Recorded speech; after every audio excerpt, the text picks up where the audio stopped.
H-1B visas. An H-1B visa. H-1Bs. H-1B work visas. The H-1B visa has long stood as a cornerstone of American innovation, a bridge between global talent and U.S. employers hungry for skilled workers.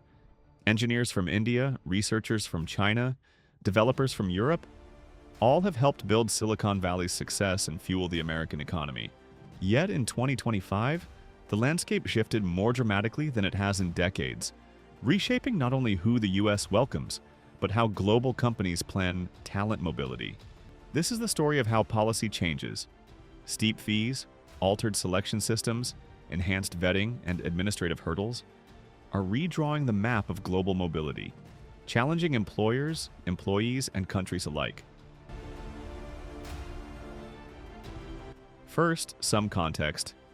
Established in the Immigration Act of 1990, the H-1B visa category was designed to allow U.S. employers to hire foreign nationals in specialty occupations, jobs that require theoretical or technical expertise.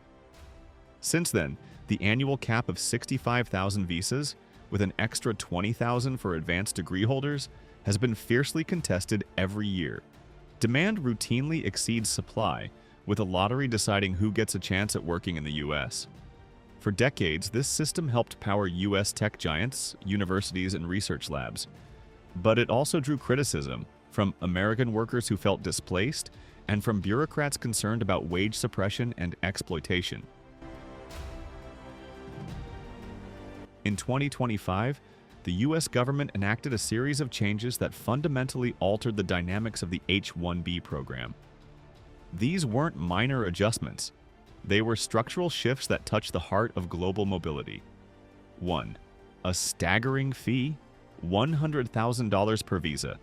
In September 2025, a presidential proclamation introduced a one-time fee of $100,000 on H-1B petitions filed for workers outside the United States. This fee was a seismic departure from the existing fee structure, which historically ranged in the few thousands and was manageable for many employers. This was not just a bureaucratic tweak, it was a statement. By imposing six-figure costs on new hires, the policy immediately made employers rethink the economics of recruiting international talent. For larger tech companies, it raised costs dramatically. For smaller businesses and startups, it threatened to make hiring global talent untenable. It's important to note that the fee does not apply to current H-1B holders or petitions already approved before the cutoff date, but it does apply to many prospective hires outside the U.S., the very lifeblood of global talent pipelines. 2. End of the simple lottery. Prioritizing skills and pay. Traditionally, when H-1B registrations exceeded the cap, and they always did, the U.S. conducted a random lottery. This system was simple, but critics argued it favored quantity over quality and allowed employers to game the system. In late 2025, the U.S. announced a new framework that replaces the random lottery with a weighted selection system. Now, applicants with higher wages and advanced skills receive greater odds of selection. It's a move meant to prioritize talent and protect American wages, but it also reshapes mobility expectations for global workers. For mobility teams, this means rethinking how they package talent offers, structure compensation, and assess international transfers. Instead of relying on chance, companies must now build strategies that align with tiered selection criteria. The new system, set to take effect for the fiscal year 2027 season, rewards deep expertise, but it also raises the bar for those coming from regions where wages are lower by global standards. 3. Vetting and processing delays beyond fees and selection. Administrative processes have tightened. U.S. embassies and consulates around the world are increasingly conducting enhanced vetting, including reviews of social media and digital footprints for visa applicants. This has resulted in significant delays when, some cases, lines stretching up to a year for visa stamping appointments.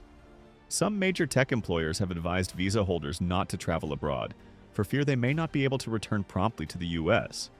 A stark warning that illustrates how mobility is no longer simple paperwork, but a strategic risk calculation. Such delays don't just inconvenience individuals, they complicate talent deployment.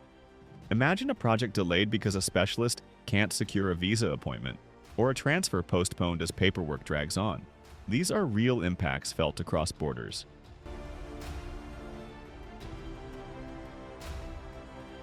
So, what do these changes mean for global mobility? The art of moving talent across borders to meet business needs. Impact on employers? For multinational companies, costs have risen sharply. A $100,000 fee per new hire forces, budget recalibration, and tough choices about where to invest in talent. Strategic planning is now essential. Mobility leaders must forecast talent needs far in advance, structure compensation to meet lottery weighting criteria, and consider alternatives like remote work or relocation to offices outside the U.S. Compliance has become riskier. Enhanced vetting increases legal exposure and administrative burdens. Impact on workers. For workers, uncertainty looms. Even with job offers, visa pipelines can stall due to procedural backlogs or shifting policy.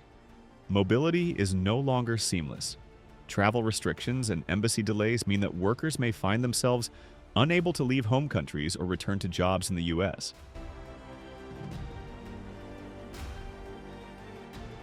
Interestingly, the U.S. changes have created opportunities for other countries.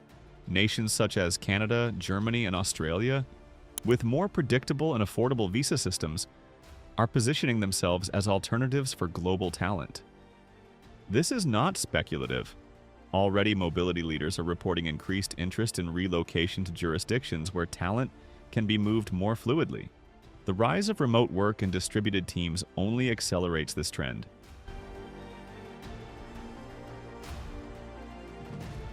Behind the statistics and policies are human stories. Dreams deferred, careers transformed, families disrupted. A young software engineer in Bangalore dreams of contributing to cutting-edge projects. A research scientist in Nairobi seeks access to leading laboratories. Their aspirations are shaped not just by opportunity, but by the unpredictability of visa windows, administrative backlogs, and pricing that can make or break a hiring decision. For global mobility professionals, the task is both logistical and humane. How do we honor individual aspirations while navigating a shifting policy terrain?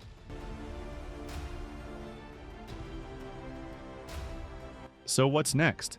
Policy may continue evolving.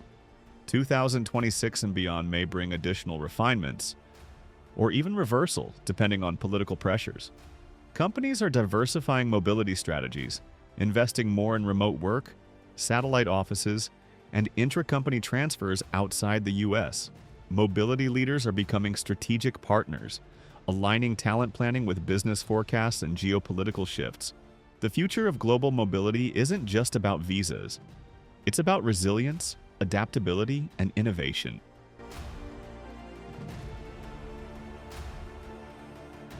The 2025 changes to the U.S. H-1B visa program mark a turning point. They reshape incentives, redefine mobility pathways, and remind the world that the flow of talent is as much a policy equation as it is a human journey. For employers, strategists, and workers alike, the message is clear. The world of global mobility has entered a new chapter, one that demands foresight, flexibility, and an understanding that borders matter, but talent knows no bounds.